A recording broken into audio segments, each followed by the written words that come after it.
So we have another listing guys. This is 2,600 square meters at 1,600 pesos per square meter. Hindi pa siya titulado pero ready for title kay approved cadastral survey naman siya. So nindot kay ni ang atubangan ani kanang bungtod, kanang murag na bungtod. Tagbilaran dawis. Dawis na no? Dawis kay ni murag na bungtod. Kalau bungtod dawis na. Dawis Panglaw lagi, Panglaw Island. Kanto abot pa na dito no? Panglaw to dito, nagpasita. Munang wala bungtod dito, tuwa dito.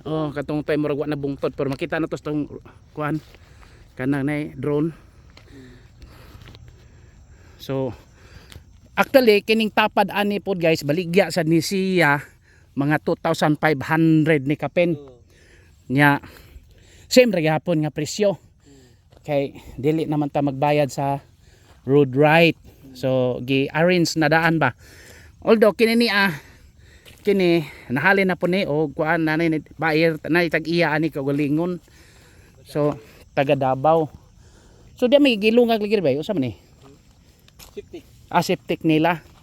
Ilapas kanina. Nila pa silang septic. Dinhi na nag-septic nga kuan man. Dito unta siya kay ubos no. Lagi. Sipyat ang iyang kuan. Sige lang ilapod na no. So kini dire gasugod ni dinhi. Paingon dito sa ubos nag-umbaw gyud ka no sa dagat. So nindot kay ka dire. So mana siya guys. Nya atong i-attach atong drone video. Okay? So from Tagbilaran mga 10 nga to 15. 17 minutes drive from Tagbilaran City pero kay mosaka man ka dire wala na problema sa road right of way. So morning one. Four wheels. Sakinan mo kasaka diri. Kung nakay 4-wheel drive pero bisan pa og 2-wheel drive basta kusgan lang mo sakyanan. Dako makina okay ra gyud.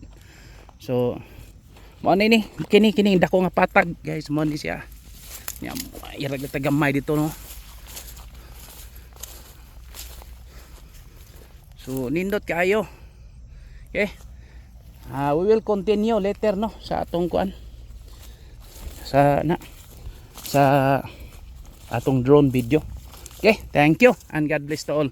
Again, the size is 2,600 at 1,600 pesos per square meter. Overlooking, dool sa Tagbilaran. Pwede ka maghimog mountain resort. Pero makaya ra nimo nga kay kini magong isa gipinding pa ang for sale ani kay napaay mga additional nga papilis kuhaunon pero okay ra pud ta nga kita ra mo process anang mga papilisa kay napamay mga buhisonon ba mao ni but pasabot nya ang NGCP naa man tuod pero layo ra gyud mga gikan diri ngadto anang poste murag di po na mawagtang sa mga 150 200 meters 200 meters no layo ra kayo. So okay ra gyud kayo. Layo ra kayo ang kuan. Nya ligon ang yuta dili ningon nga front sa landslide. Maunsa ni sa paglinog. Wagi crack ini. Wala gyoy crack bisag gamay sa paglinog gani. Kusog kay tong linog sa buhol.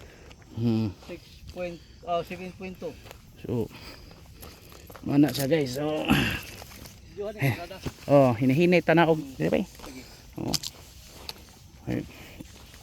Dako og grabe ilang pagbakho ani. Upat ka adlaw no? So 4 days ang pagbakho nila. Ni excess po upat ka adlaw og tunga. So nindot sa ni no kay naa na gyud ba. So again ang atong gibaligya dire ang initial no 2,600 at 1,600 pesos per square meter non-negotiable. So dili na pwede mahangyo.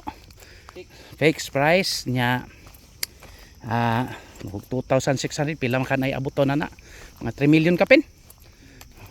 Okay ra pod. So nagdepende na sa ato ang kurso nada no.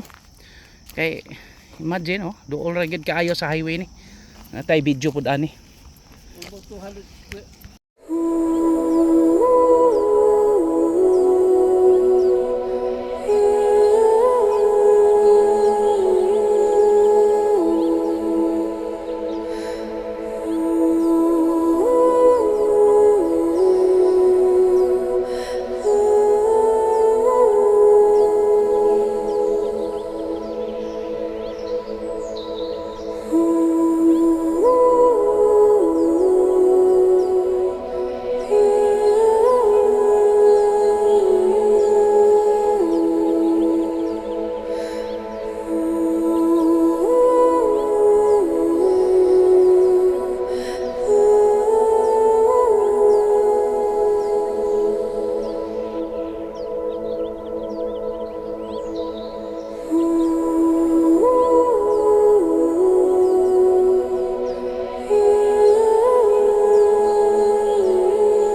So nakita na to guys no nga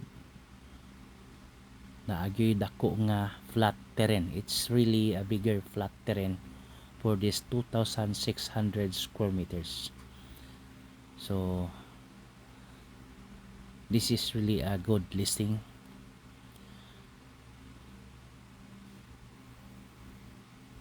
Then